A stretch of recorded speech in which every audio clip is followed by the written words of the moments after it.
भारत रत्न अटल बिहारी वाजपेयी की जयंती पर सदैव अटल स्मारक पर राष्ट्रपति, उपराष्ट्रपति और प्रधानमंत्री ने दी श्रद्धांजलि। भाजपा का सुशासन दिवस आज से। केंद्रीय कोयला मंत्री जी किशन रेड्डी ने मुख्यमंत्री हेमंत सोरेन से की मुलाकात। कोयला और खनन क्षेत्र की बेहतरी को लेकर हुई सकारात्मक चर्चा।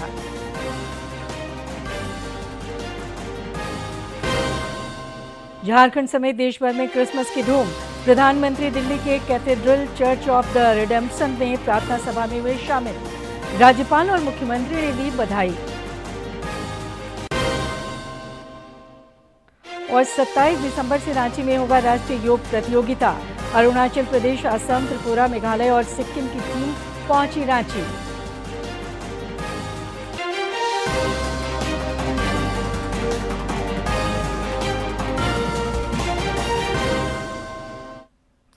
नमस्कार, खबरें झारखंड में आपका स्वागत है। समाचारों के साथ मैं हूं सरोज झा। आप सभी को क्रिसमस की ढेरों शुभकामनाएं। और अब समाचार विस्तार से। भारत रत्न पूर्व प्रधानमंत्री अटल बिहारी वाजपेयी की जयंती पर उनकी समाधि सदैव अटल स्मारक पर श्रद्धांजलि सभा का आयोजन किया गया। समारोह में राष्ट्रपति द्रौपदी मुर्मू, उपराष्ट्रपति सीपी राधाकृष्णन और प्रधानमंत्री नरेंद्र मोदी ने सदैव अटल पहुंचकर अटल जी को नमन किया। पूर्व प्रधानमंत्री अटल जी की जयंती पर प्रदेश भाजपा आज से 31 दिसंबर तक सभी विधानसभा क्षेत्रों में अटल स्मृति सम्मेलन करेगी।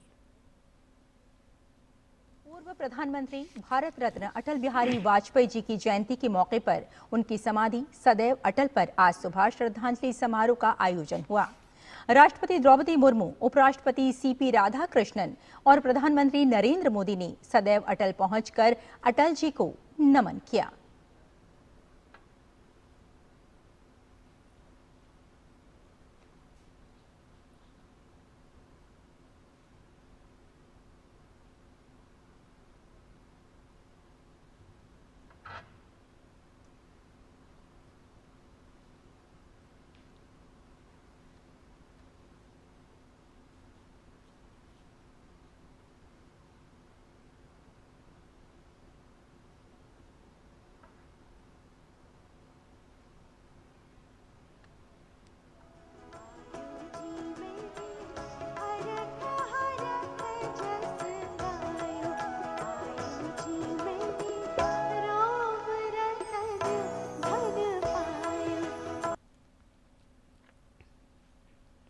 पूर्व प्रधानमंत्री अटल बिहारी वाजपेयी की जयंती पर राजधानी रांची में विधानसभा परिसर स्थित उनकी प्रतिमा पर भाजपा के प्रदेश संगठन महामंत्री करमबीर सिंह और पार्टी के पूर्व प्रदेश अध्यक्ष रविंद्र राय ने पुष्पांजलि अर्पित कर उन्हें नमन किया। इस दौरान पार्टी के कार्यकर्ता भी मौजूद थे। अटल बिहारी वाजपेयी जी अमर रहे। भारत माता के। हमारे लिए आज अटल जी को याद करना मेरे लिए बड़े ही और झारखंड के लोगों के लिए, भारतीय जनता पार्टी के कार्यकर्ताओं के लिए गर्व का विषय है और सबसे अधिक अधिकार बनता है, चूंकि झारखंड का निर्माण आदरणीय अटल बिहारी वाजपेयी जी के नेतृत्व में उनके प्रधानमंत्रित्व काल में हुआ था। उन्होंने झारखंड के समृद्ध झारखंड, सुकून वाला झारखंड और शांतिपूर्ण सामाजिक सद्भाव वाला झारखंड निर्माण करने का एक स्वप्न देखा था। उसे पूरा करने का आज एक बार फिर से संकल्प लेने का हमारे लिए अवसर है। और अब एक नजर डालते हैं भारत रत्न पूर्व प्रधानमंत्री अटल बिहारी वाजपेयी के राजनीतिक सफर पर।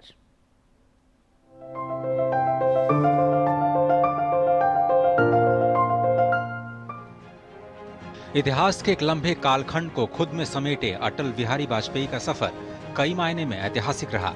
ये सफर शुरू हुआ 25 दिसंबर 1924 को, जब वे ग्वालियर में पैदा हुए। उन्होंने अपने सियासी सफर की शुरुआत आजादी की लड़ाई से की थी और 1942 के भारत छोड़ो आंदोलन में जेल भी गए। श्यामा प्रसाद मुखर्जी के काफी करीब होने के कारण अटल जी ने अपनी राजनीतिक पारी की शुरुआत जनसंघ से की और जनसंघ के टिकट पर ही पहला चुनाव 1957 में बलरामपुर से जीता। उनकी हाजिर जवाबी और वाणी की ओज पूरे दम खम के साथ संसद में गूंजी। लोकतंत्र की इस विशेषता को वर्धमान करने के लिए कटिबद्ध हैं। अटल जी 1977 से 1979 तक मोरारजी देसाई की सरकार में विदेश मंत्री भी रहे। बतौर विदेश मंत्री अक्टूबर 1977 में संयुक्त राष्ट्र महासभा में हिंदी में बोलते हुए अटल जी ने भारत के वसुधैव कुटुंबकम के सिद्धांत को पूरी दृढ़ता के साथ रखा। वसुधैव कुटुंबकम की परिकल्पना बहुत पुरानी है। भारत में सदा से हमारा इस धारणा में विश्वास रहा है कि सारा संसार एक परिवार है। उनके जीवन का असली मोड़ आया साल 1980 में, जब भारतीय जनसंघ पार्टी और राष्ट्रीय स्वयंसेवक संघ ने बीजेपी की नींव रखी। यहां से अटल जी को एक नई सियासी रफ्तार मिली, जिसकी पहली धमक 1996 के लोकसभा चुनाव में दिखाई। करीब 4 दशकों तक विपक्ष में रहने और जमीन पर कड़ी मेहनत करने के बाद वो पहली बार देश के प्रधानमंत्री बने। हालांकि उनका पहला कार्यकाल महज 13 दिन ही चल सका, लेकिन सरकार छोड़ते वक्त उनका दिया गया भाषण इतिहास के पन्नों में दर्ज हो गया। सत्ता का खेल तो चलेगा, सरकारें आएंगी जाएंगी, पार्टियां बनेगी बिगड़ेंगी, मगर ये देश रहना चाहिए। जनता ने 2 साल के भीतर ही वाजपेयी के हाथ में एक बार फिर से देश की बागडोर सौंपी और 1998 में उनके नेतृत्व में राष्ट्रीय जनतांत्रिक गठबंधन यानी एनडीए की सरकार बनी। प्रधानमंत्री के रूप में उनका दूसरा कार्यकाल कई मायनों में ऐतिहासिक रहा। India conducted 3 underground nuclear tests in the Pokhran range. Bharat Pakistan पड़ोसी, साथ साथ रहना है। 3 बार लड़ चुके लड़ाई, कितना महंगा सौदा। हम शांति चाहते हैं, ये तो दुनिया ने देखा। अब दुनिया ये देखेगी कि हम शांति की रक्षा के लिए और अपनी शक्ति का भी प्रदर्शन कर सकते हैं। वाजपेयी 1999 से 2004 तक देश के प्रधानमंत्री रहे और केंद्र में पहली बार किसी गैर कांग्रेसी सरकार ने 5 साल का कार्यकाल पूरा किया। राजनीति अगर उनके व्यक्तित्व का एक पहलू था, तो साहित्य और कविता से प्रेम दूसरा पहलू। मैं जी भर जिया मैं मन से मरूं, लौट कर आऊंगा, कूच से क्यों डरूं। 2015 में भारत रत्न से सम्मानित अटल जी 16 अगस्त 2018 को इस दुनिया से अलविदा हो गए। भले ही अटल बिहारी वाजपेयी आज हम सबके बीच नहीं हैं, लेकिन उनके शब्द, उनके भाषण, उनके विचार और समाज के लिए किए गए उनके काम हमेशा हमेशा हमारे साथ रहेंगे। Bureau report, DD news.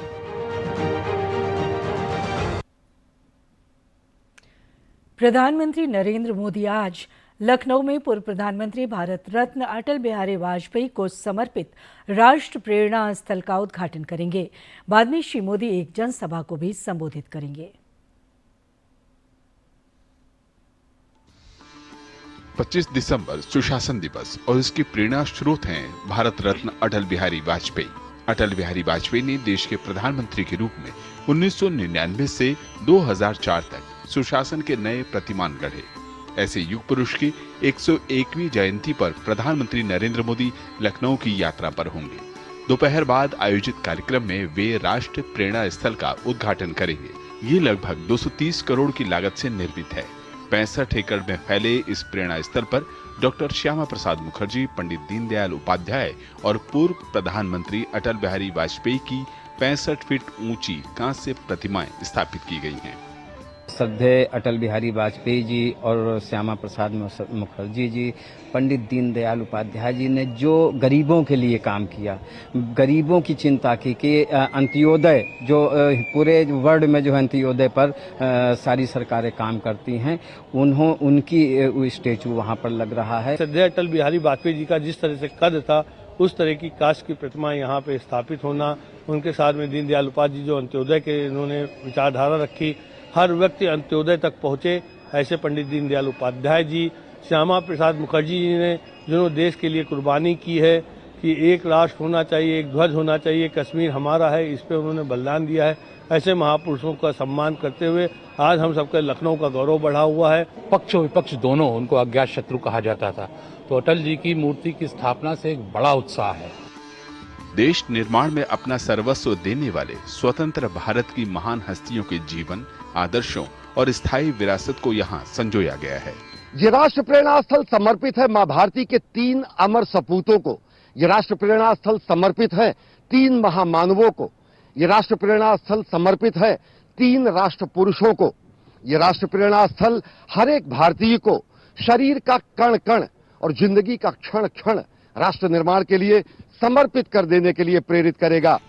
यहाँ कमल के आकार में निर्मित एक अत्याधुनिक संग्रहालय भी है, जो भारत की राष्ट्रीय यात्रा और इन दूरदर्शी नेताओं के योगदान को उन्नत डिजिटल और इमर्सिव टेक्नोलॉजी के माध्यम से दिखाता है। नहीं, यह तो लखनऊ के लिए एक बहुत ही गौरव की बात होगी कि इन महापुरुषों का जो है अब स्थापना किया गया, उनके मूर्ति का अनावरण माननीय प्रधानमंत्री जी करेंगे।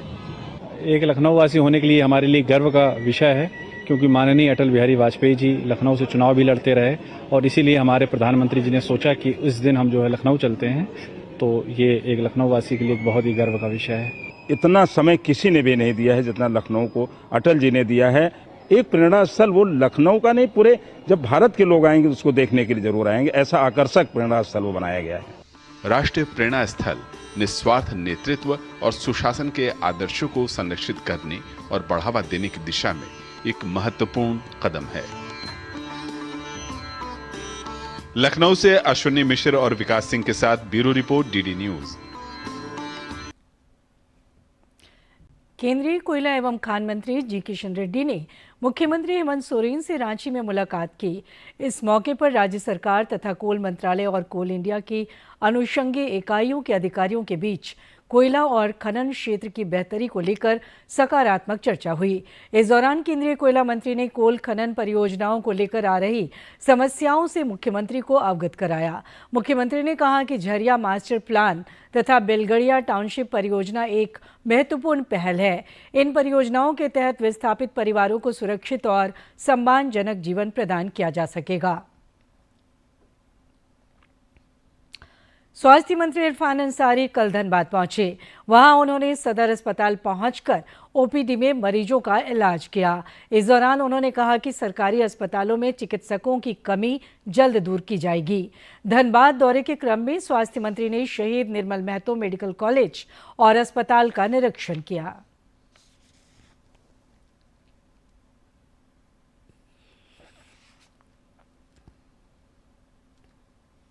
अभी धनबाद में आप देखिएगा सुपर स्पेशलिटी हॉस्पिटल जो बनके तैयार है, 14 साल पहले बना है, बड़ा बिल्डिंग बन गया। बिल्डिंग में चले जाइए, वहां से लिफ्ट 2 आदमी जाएगा लिफ्ट में। आप समझिए, केवल हॉल बना दिया, पैसा लिया, लेकिन अभी तक हमको नहीं लगता कि पर्याप्त हॉस्पिटल है। मैं गया था, विजिट किया था वहां पर, और कई खामियां मैंने पाया। तो फिर भी अब जब बन गया है बिल्डिंग तो यूज तो करना ही होगा। तो हम लोग वहां पे बहुत जल्द सुपर स्पेशलिस्ट हॉस्पिटल हम लोग खोलने जा रहे हैं। प्रदेश भाजपा अध्यक्ष बाबूलाल मरांडी ने मुख्यमंत्री को पत्र लिखकर जमीन मामले में एसआईटी बनाकर जांच के नाम पर वसूली की जांच कराने की मांग की है। उन्होंने कहा कि पूर्व डीजीपी अनुराग गुप्ता द्वारा सीआईडी में भयादोहन और वसूली के लिए बनाए गए एसआईटी को भंग किया गया। ये सकारात्मक कदम है, लेकिन जिन लोगों का भयादोहन किया गया उनको न्याय कैसे मिलेगा? श्री मरांडी ने मुख्यमंत्री से मांग की है कि वैसे लोगों से शिकायत मंगाई जाए जिन्हें एसआईटी के अधिकारियों ने लूटा है। हजारीबाग के सांसद मनीष जायसवाल ने अपने 1.5 वर्षों का रिपोर्ट कार्ड पेश किया। पत्रकारों के साथ संवाद के दौरान उन्होंने 1.5 वर्षों में लोकसभा में अपनी भूमिका से अवगत कराया। श्री जायसवाल ने कहा कि हजारीबाग से जुड़े जनहित के मुद्दों और कई चर्चाओं में उन्होंने प्रभावी भूमिका निभाई। इस दौरान सांसद ने कहा कि इलाके में रेल परियोजनाओं के विस्तार और बुनियादी ढांचा को बढ़ावा देने पर खास जोर दिया जा रहा है।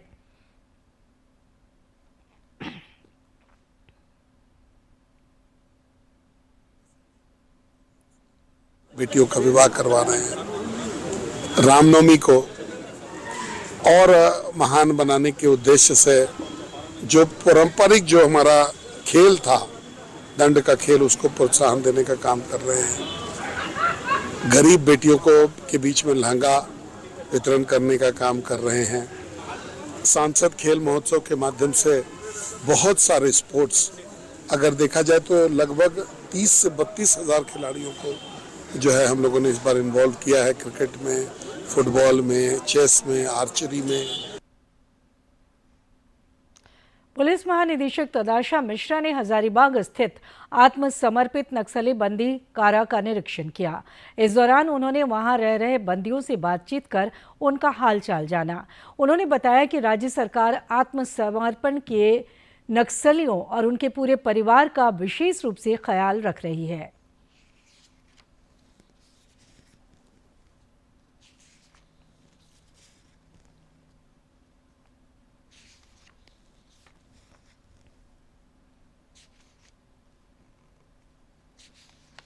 जो हम लोग का सरेंडर नक्सल है वो लोग कैसे हालत में है, और माननीय मुख्यमंत्री भी इसके प्रति बहुत सजग है। हम लोग एक सरेंडर पॉलिसी है और उनका कहना है कि न केवल हम लोग सरेंडर के पॉलिसी के माध्यम से लोगों को सरेंडर कराए, बल्कि हम लोग जो है उनके समस्त परिवार और उनको अपने पर्सनली सबका क्या हित है, क्या अच्छा है वो भी देखकर, तो इसी क्रम में मैं आई थी यहाँ पर देखने के लिए।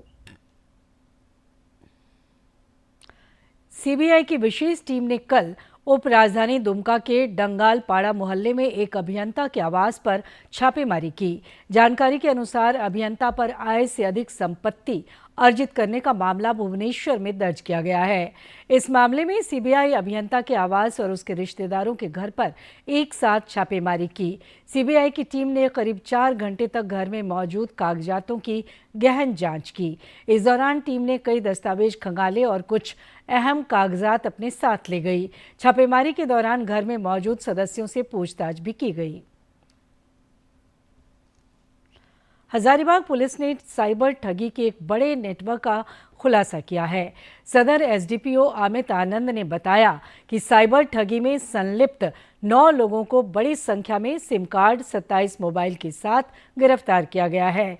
ये सभी ठग मुद्रा लोन दिलाने के नाम पर लोगों से ठगी कर रहे थे। इसकी शिकायत प्रतिबिंब ऐप पर की गई थी। गिरफ्तार ठगों में से 6 तेलंगाना के रहने वाले हैं।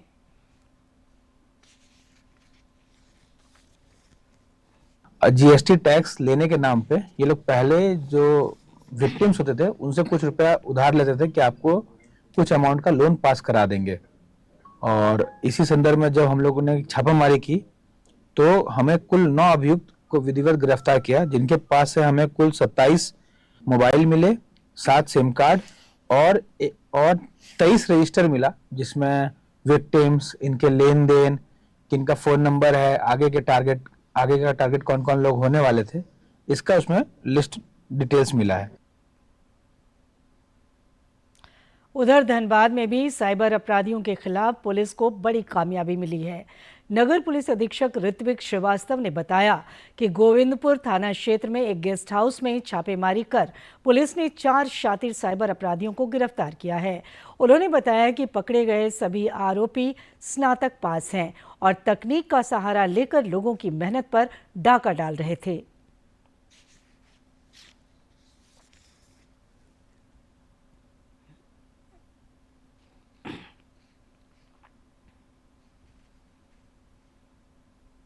गेस्ट हाउस में खालसा होटल के पास में साइबर अपराधी पकड़े गए। ये साइबर अपराध कर्मी सुरक्षा 3 गिरिडीह के और एक आपका बिहार का है, और उनके पास से काफ़ी इंक्रिमिनेटिंग मटेरियल्स भी मिला है। तकरीबन 8, 5, 13 मोबाइल मिले हैं और एक इको स्पोर्ट गाड़ी भी मिली है। और उनके मोबाइल का अवलोकन करने में पाया गया कि ये एपीके फ्रॉड, फर्जी वेबसाइट बनाने का फ्रॉड, इन सारे अलग अलग टाइप के फ्रॉड में संलिप्त है।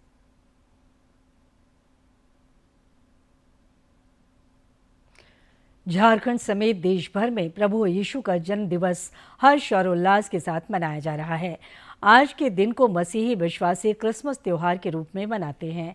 इस अवसर पर देश भर के गिरजाघरों में विशेष प्रार्थना सभाओं का आयोजन किया जा रहा है। इस अवसर पर लोग क्रिसमस ट्री और अन्य साजो सामान से घरों की सजावट करते हैं और एक दूसरे को उपहार देते हैं। तस्वीरों में आपको दिखा रहे हैं दिल्ली, नोएडा, कोलकाता, चेन्नई, रांची और पुडुचेरी में किस तरह का माहौल है। प्रभु यीशु को याद किया जा रहा है, प्रार्थनाएं की जा रही है और हर्षोल्लास के साथ क्रिसमस मनाया जा रहा है। तो बिल्कुल ये 6 तस्वीरें इस वक्त हम आपको दिखा रहे हैं। चर्च में विशेष प्रार्थना आज की जा रही है और सभी लोग भी चर्च पहुंच रहे हैं और वहां पर फोटोज लेते हुए भी कई सारे लोग नजर आ रहे हैं। तो इस वक्त आज प्रभु यीशु के जन्म की खुशियां आज पूरे देश भर में नजर आ रही है। देश दुनिया। राष्ट्रपति द्रौपदी मुर्मू ने क्रिसमस पर देशवासियों को शुभकामनाएं दी हैं।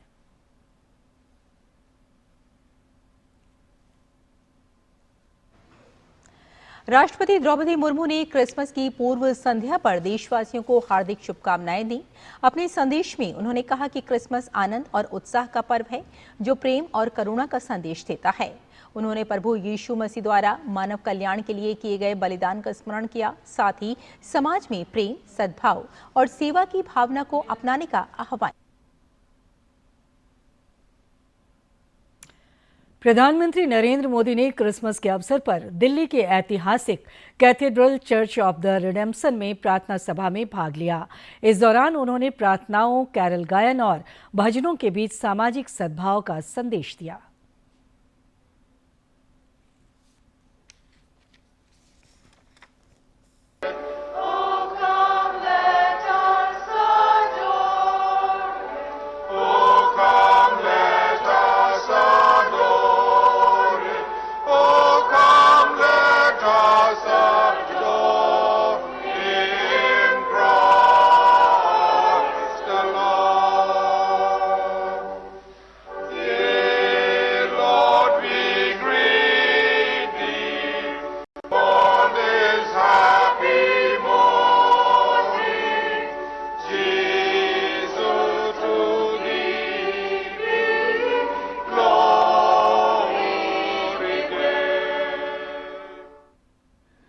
On this holy and joyful festival of Christmas, we thank God for bringing us together in fellowship, hope, and thanksgiving.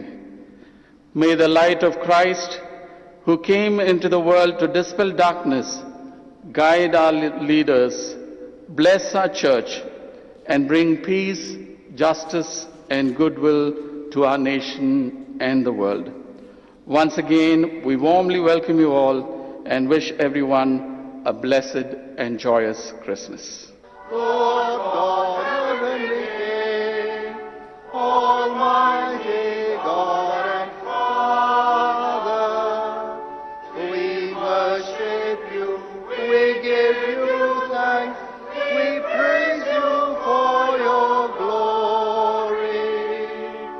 Lord Jesus Christ, only Son,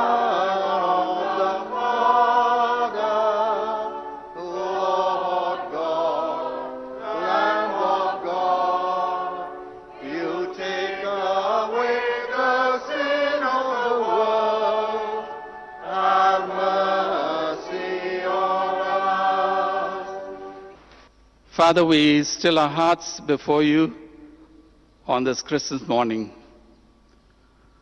We give you thanks for the gift of your only Son, Jesus, who came as a Savior to save us from our sins, to give us a hope, the hope of life here in this world, life abundant, and life eternal in the world to come. We thank you for sending your Son as the Prince of Peace. And Lord, we pray for your peace in our world. This morning we pray particularly for our Honorable Prime Minister, Shri Narendra Modi ji, that you would anoint him afresh with your Holy Spirit. Empower him, Lord. Father, we know that those whom you call, you also equip. And we know, Lord, that you have called him for this important task of leading our great nation. And so, Father, I pray for a double portion of your wisdom, your understanding, your discernment, that he would lead this nation in the paths of truth, of justice, of righteousness, and Lord, that you would bless him. Amen.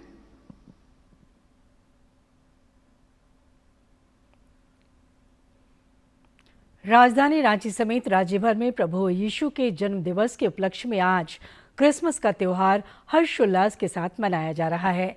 Ranchi समेत राज्य भर के गिरजाघरों में विशेष प्रार्थना सभाओं का आयोजन किया गया। राज्यपाल संतोष कुमार गंगवार और मुख्यमंत्री हेमंत सोरेन ने राज्यवासियों को क्रिसमस की बधाई दी है। गिरजाघरों के पुरोहितों ने क्रिसमस की बधाई दी है।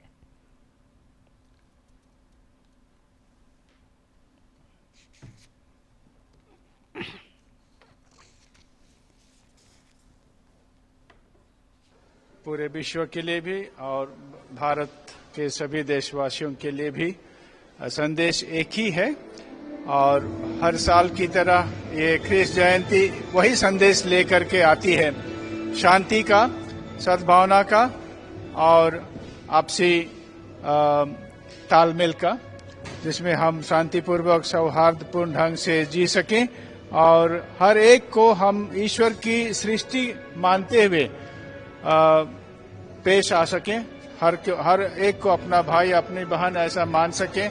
वैसा एक संदेश प्रभु यीशु ख्रिस्त ने यहाँ दिया और वही संदेश हम क्रिस जयंती के समय में बांटते हैं। प्रभु यीशु मसीह के जन्मोत्सव को लेकर रांची के ऐतिहासिक GEL चर्च में विशेष प्रार्थना सभाओं का आयोजन किया गया। क्रिसमस को लेकर गिरजाघरों में आकर्षक विद्युत सज्जा के साथ ही आकर्षक तरीके से सजाया गया, जहां लोग अपने परिवार के साथ प्रार्थना करने और खुशियां बांटने पहुंच रहे हैं। राजधानी रांची का हृदय स्थल कहा जाने वाला मेन रोड स्थित जेल चर्च आज प्रभु यीशु की भक्ति में सराबोर है। क्रिसमस के इस पावन मौके पर सुबह से ही चर्च की घंटियां गूंज रही हैं। लोग पारंपरिक परिधानों में सज धज कर गिरजाघर पहुंच रहे हैं और मोमबत्तियां जलाकर विश्व शांति और सुख समृद्धि की कामना कर रहे हैं। प्रार्थना सभाओं के दौरान पादरी द्वारा प्रभु यीशु की शांति, क्षमा और प्रेम संदेशों को साझा किया जा रहा है।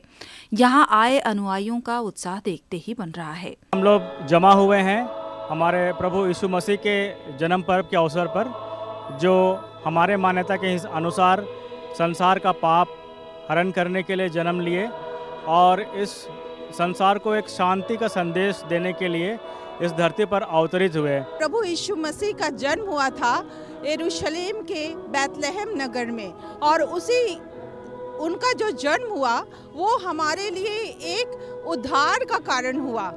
जीसस क्राइस्ट इस धरती पे आए कि हम जो पापी हैं, हम जो सिनर्स हैं, उनके उद्धार के लिए उन्होंने जन्म लिया और उनका जन्म एक बहुत ही सिंपल तरीके से हुआ। जैसे जैसे शाम ढल रही है, जेल चर्च की रोशनी और जिंगल बेल्स की धुन पूरे माहौल को और भी खुशनुमा बना रही है।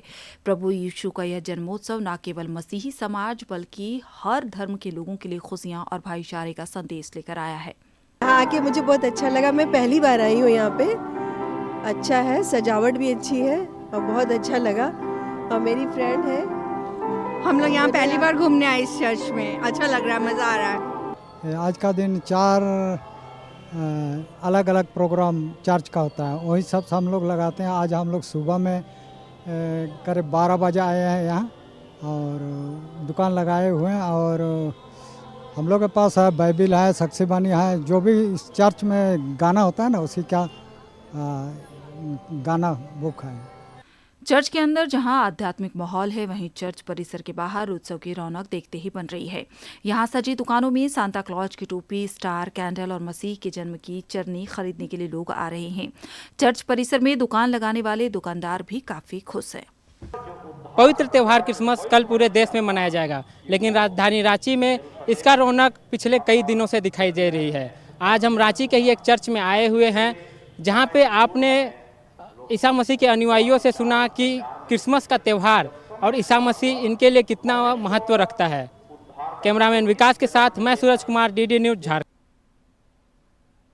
और एक बार फिर से दूरदर्शन की ओर से आप सभी को क्रिसमस की ढेरों शुभकामनाएं। और अंत में देखते हैं मुख्य समाचार एक बार फिर।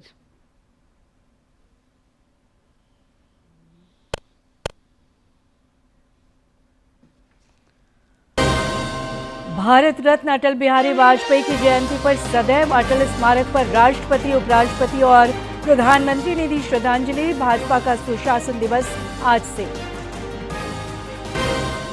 केंद्रीय कोयला मंत्री जी किशन रेड्डी ने मुख्यमंत्री हेमंत सोरेन से की मुलाकात। कोयला और खनन क्षेत्र की बेहतरी को लेकर हुई सकारात्मक चर्चा।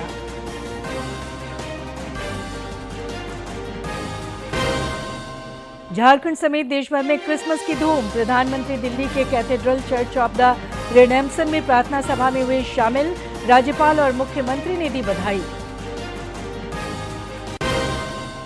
और 27 दिसंबर से रांची में होगा राष्ट्रीय योग प्रतियोगिता। अरुणाचल प्रदेश, असम, त्रिपुरा, मेघालय और सिक्किम की टीम पहुंची रांची।